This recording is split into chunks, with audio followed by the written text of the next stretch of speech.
Բարև Բուն TV եթերում ֆանտաստիկ ոդքասթն է, որի շրջանակներում մենք խոսում ենք գիտաֆանտաստիկ եւ ֆենթեզի գրքերից, համակարգչային խաղերից, կոմիքսներից, այսինքն այն ամենից, ինչ կարող է հետաքրքրել գիկերին, ու այսօրվա իմ հյուրը ես ինքս եմ, ու խոսելու ենք ֆիլմերից, վերջերս դուրս եկած 4 կարևոր ֆիլմի եւ սերիալների մասին, որոնց վերաբերել ես տպավորություններով կկիսվեմ ու անպայման խորհուրդ կտամ բոլորի հետ ծանոթանալ, որովհետեւ բոլոր 4-ն էլ արժանի են դրան։ Ու սկսենք հենց առաջինից, 2 օր առաջ Netflix-ով դուրս եկավ Գիլերմո դել Տորոյի Ֆրանկենշտեյնի նոր էկրանավորումը։ Ֆիլմը մինչև այդ մոտավորապես 1 ամիս մի քանի սահմանափակ քանակությամբ կինոթատրոններում ցուցադրվել էր, կինոքննադատները բավականին տպավորված էին, չնայած կային նաև ոչ այնքան դրական կարծիքներ,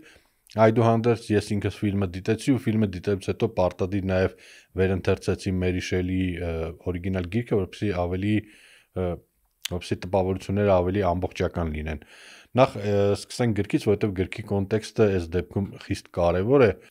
ժամանակակից ընթերցողի համար, երևի թե Մերի Շելիի գիրքը, որը գրվել է 2 դարից ավելի առաջ ու 1818 թվականին, երբ որ Մերի Շելին ընդամենը 18 տարեկան էր, ժամանակակից ընթերցողի համար այդ գիրքը կարող է որ ինչ որ չափով միամիտ թվալ, լեզուն միամիտ թվալ, մանավանդ եթե ծանոթ չեք վիկտորիանյան գրականության, գրական ոճին, մոտեցումներին,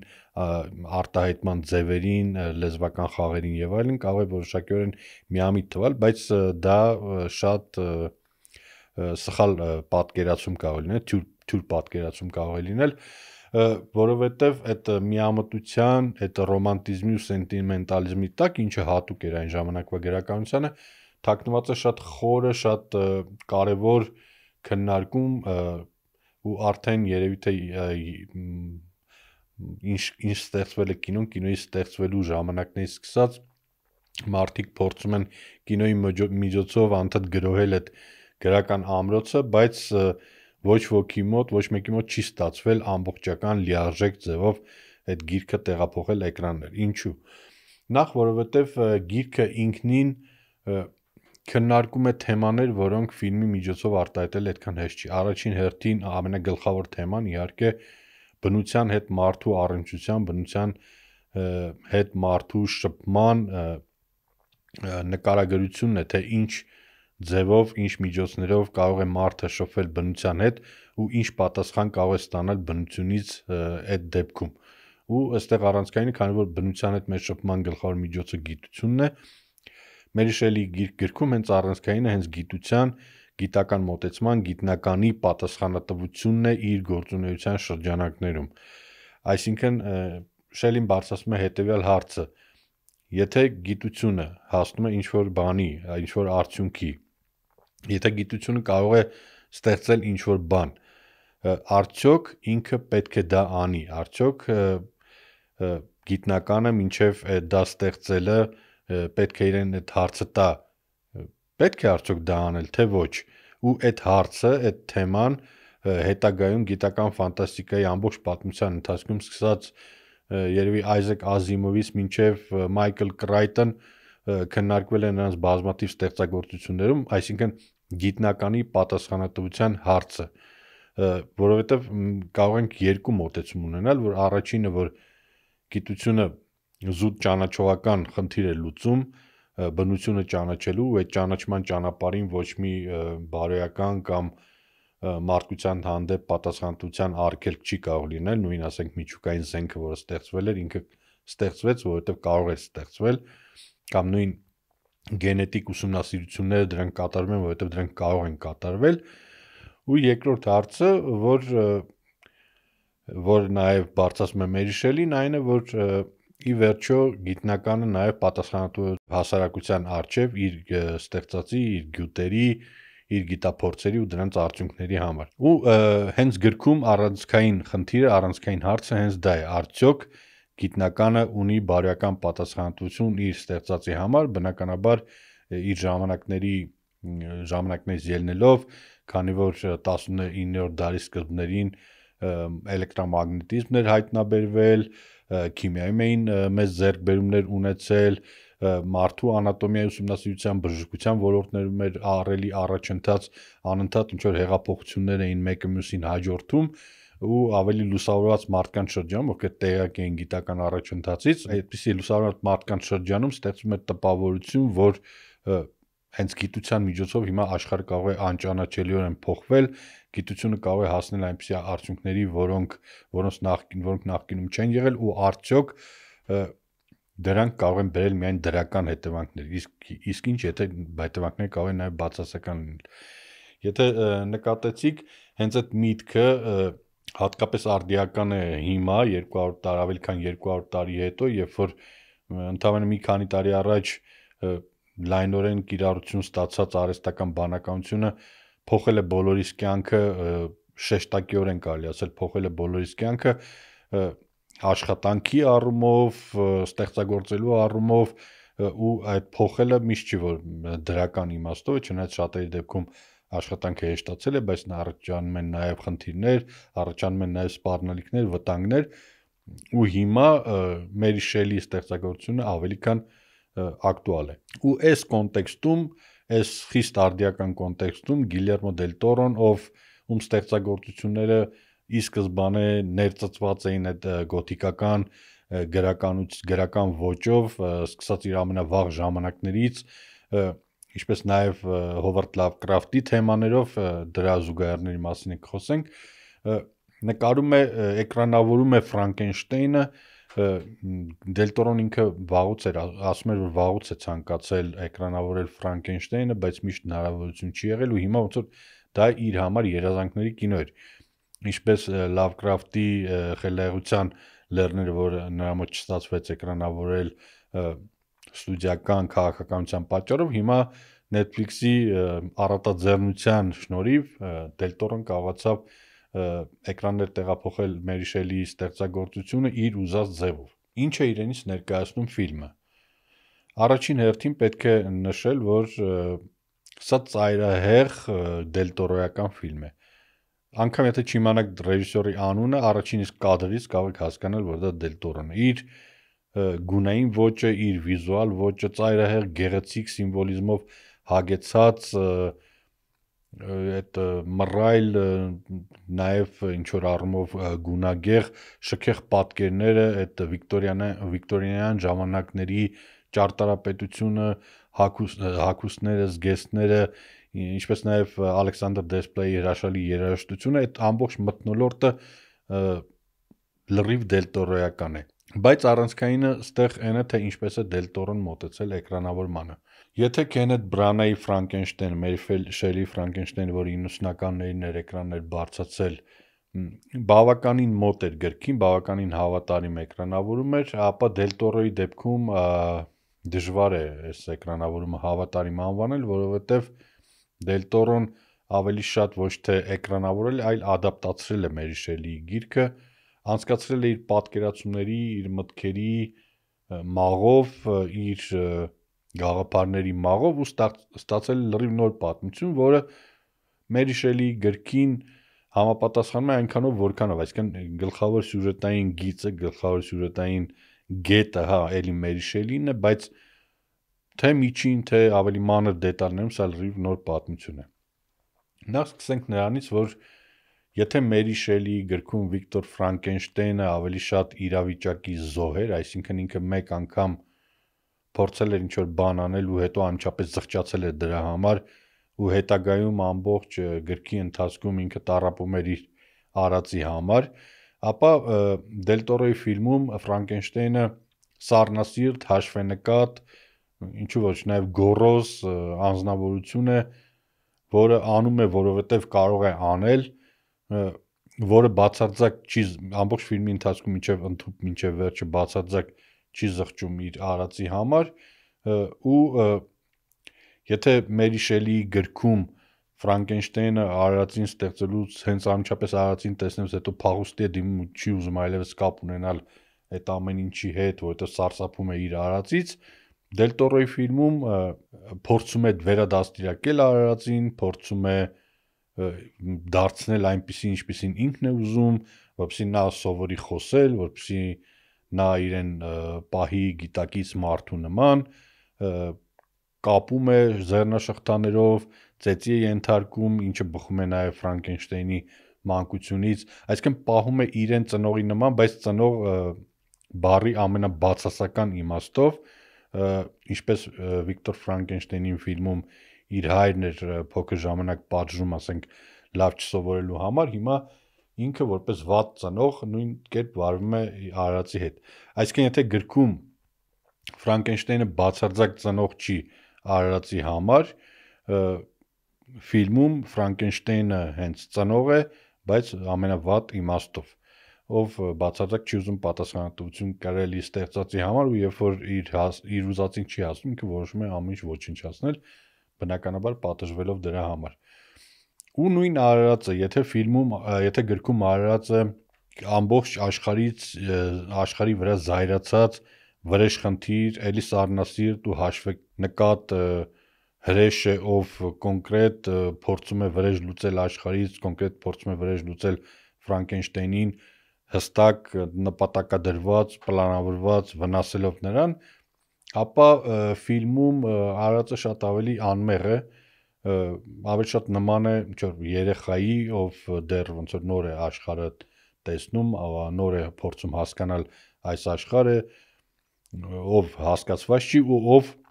բռնության դիմում է միայն ծայրահեղ անհրաժեշտության դեպքում, երբ որ դա անխուսափելի է։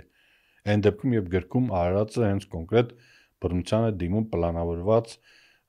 նպատակ ունենալով։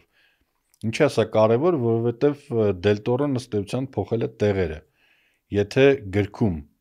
Ֆրանկենշտեյնը զոհ է, իսկ արարածը հաշվենկատ վրեժխնդիր, ապա ֆիլմում արարածն է զոհ, իսկ Ֆրանկենշտեյնը հաշվենկատ ու նաև վրեժխնդիր, որտեղ որոշում է վերջում վրեժ լուծի արարածից։ Մերի Շելի գիրքը նաև հետաքրքիր է նրանով, որ ինքը 19-րդ դարի սկզբին քննարկում էր այդ ժամանակների համար բավականին առաջադեմ խնդիրներ, օրինակ ֆիզիկական խոտանների, ֆիզիկական խնդիրների պատճառով մարդու նկատմամբ վատ վերաբերմունքի, խտրականության խնդիրը, կանանց ազատությունների խնդիրը, նաև այլ բազմաթիվ այդ ժամանակվա համար ոչ այդքան ակտուալ, ոչ այդքան մոդայիկ, ավելի շատ առաջադեմ խնդիրներ։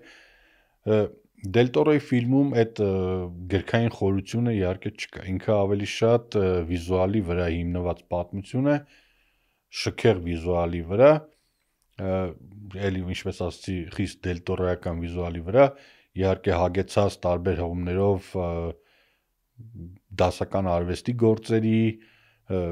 հենց Դել Տորոյական սիմվոլիզմին, դեռ Գարգոնայի հսկայական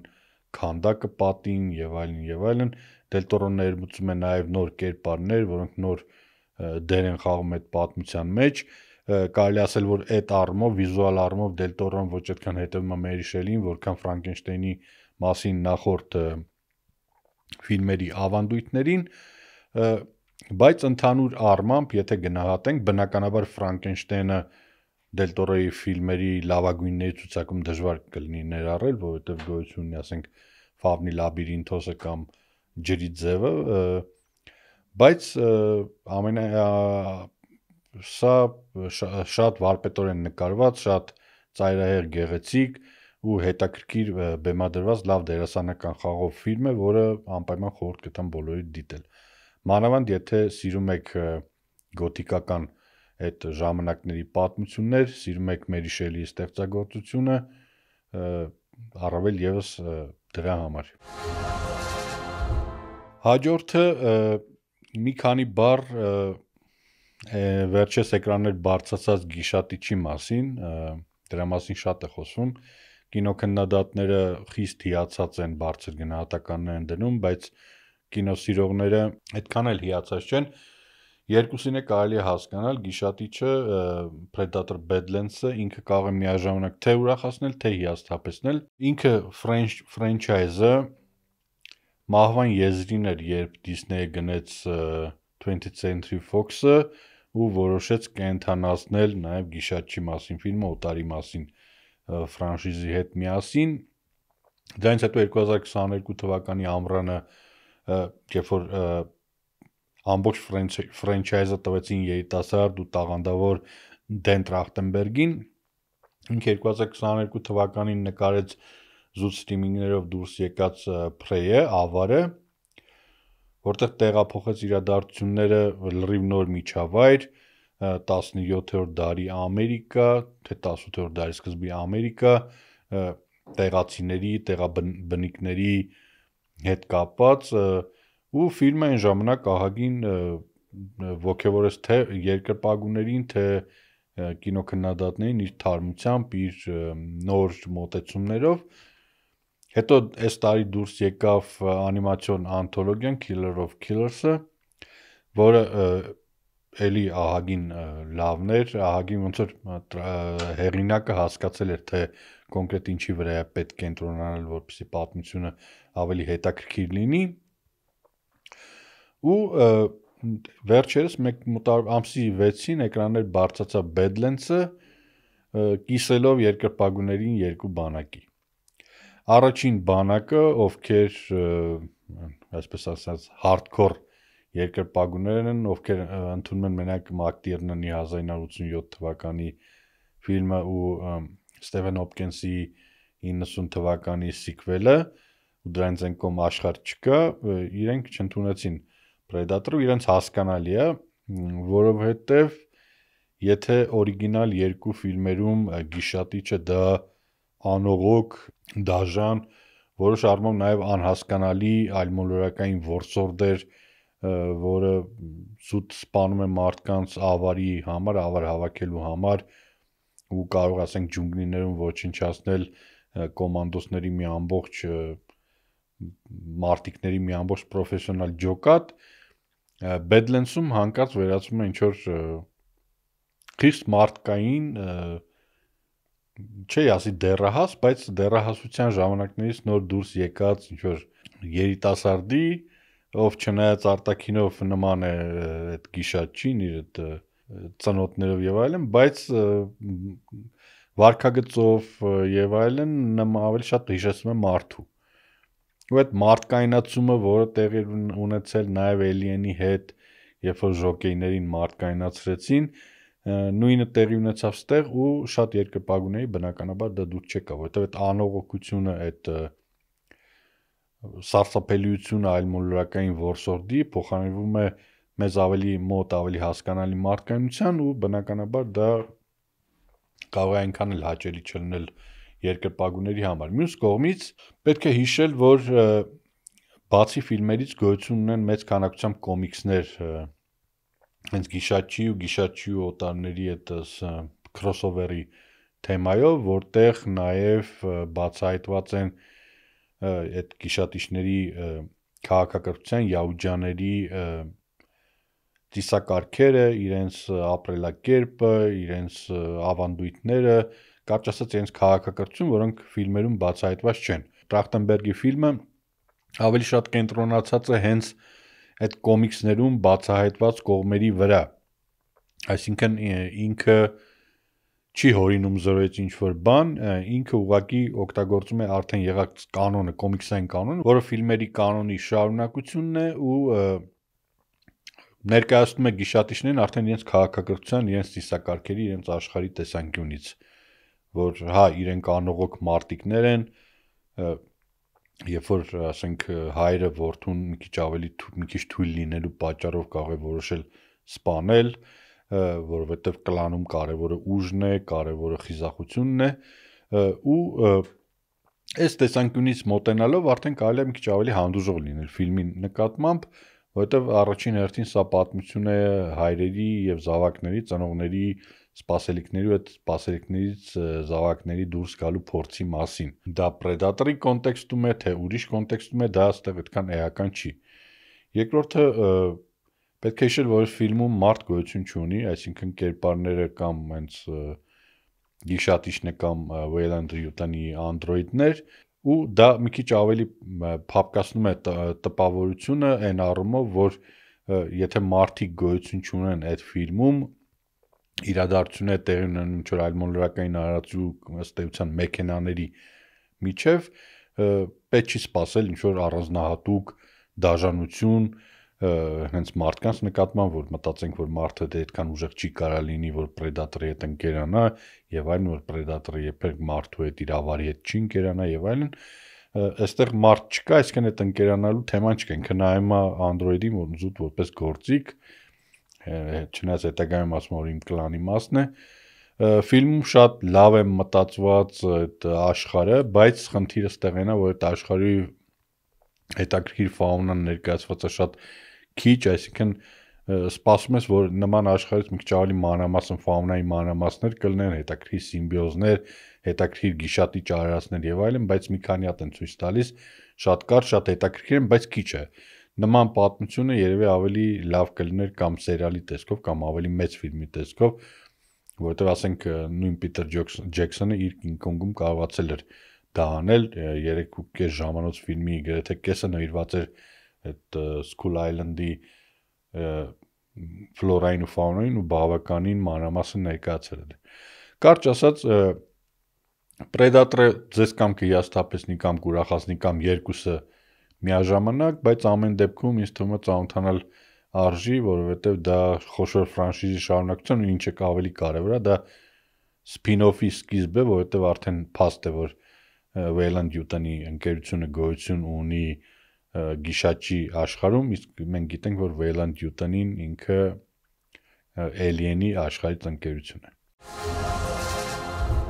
Մի քանի բառ E.T. սերիալի Welcome to Derry մասին, ես պարտադիր խորհուրդ եմ տալիս դա նայել, եթե անկախ նայած սիրում եք E.T. Անդերս Մուսկետի էկրանավորումները,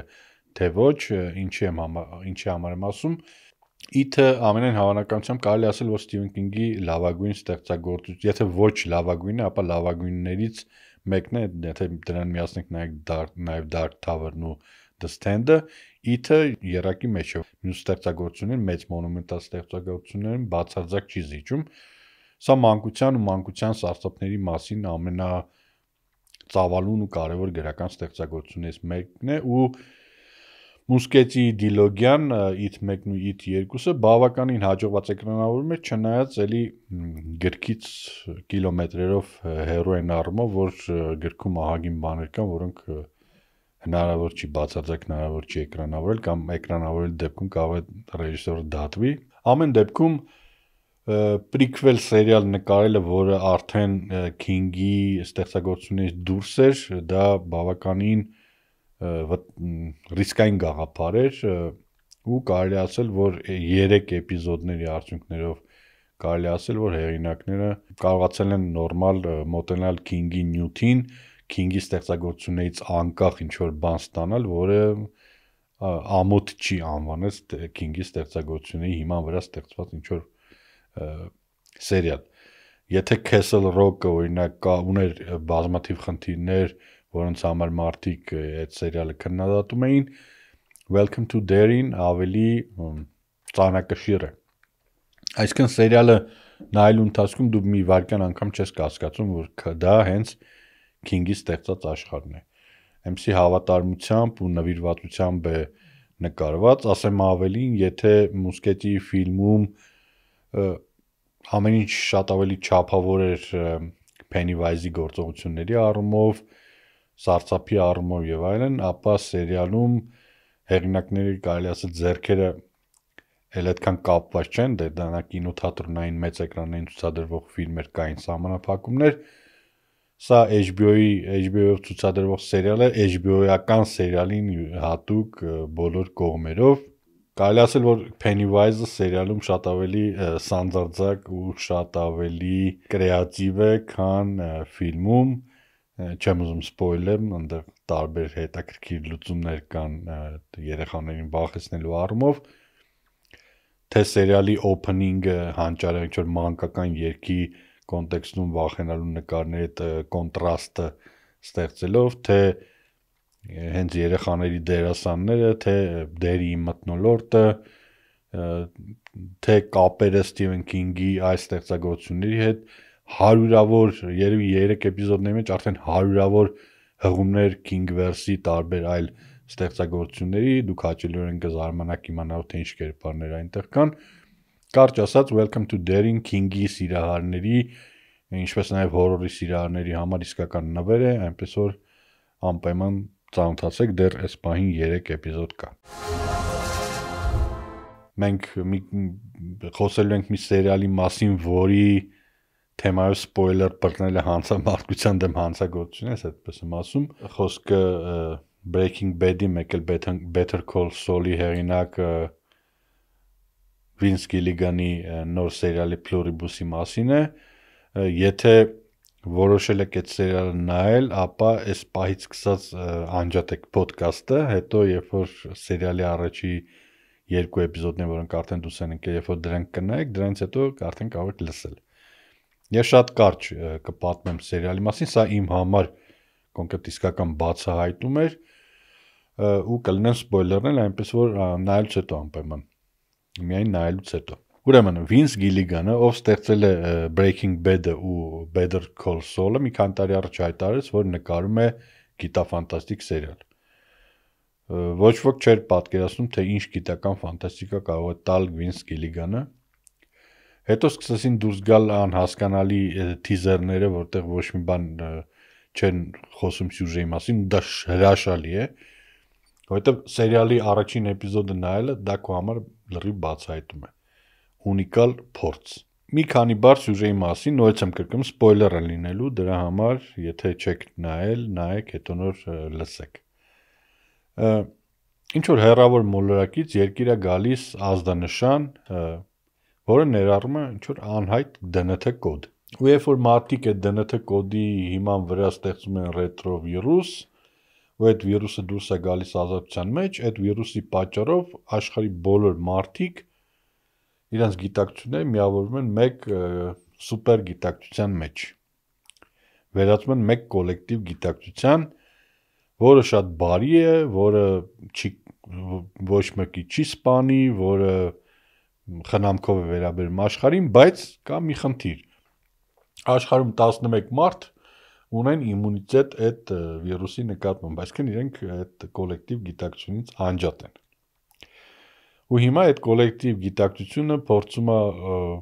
այդ անջատ մարդկանց բոլոր կարիքները հոգա, նրանց կյանքը դարձնի երջանիկ, որպեսզի նրանք ժամանակի ընթացքում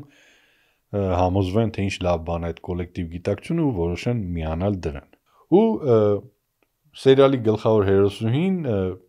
նրանցից մեկն է։ Ու այստեղ սկսվում է մի հրաշալի գիտաֆանտաստիկ պատմություն, որը եթե գրքի տեսքով լիներ, ինքը անմիջապես կվերածվեր գիտական ֆանտաստիկայի դասական ստեղծագործության, կդրվեր Այզեք Ազիմովի ու մյուսների կողքին, այնքան հրաշալի, որ անհնար է մի վայրկյանով անգամ կտրվել էկրանին տեղի ունեցողից։ Գիլիգանի ֆիրմային ռեժիսուրան իր դետալների նկատմամբ հրաշալի վերաբերմունքը, խնամքով վերաբերմունքը այդ պատկերի այդ ամեն ինչի նկատմամբ իր իրոնիան ու բնականաբար նաև սերիալում բարձրացվող հարցերը ժամանակակից քաղաքակրթության հետ կապված, հարստական բանականության հետ կապված, կարճ ասած, Pluribus-ը այն սերիալն է, որը եթե այն մնացած 3-ը, որը ես ասացի, եթե չեք նայելու, ես ուղղակի հորդորում եմ պարտադիր նայել Pluribus-ը։ Այս ֆորմատով մեր հանդիպումները էլի տեղի կունենան, որովհետև ասենք հավաքում են ինչ-որ ժամանակում ֆիլմեր կամ սերիալներ, որոնց մասին ես ուզում եմ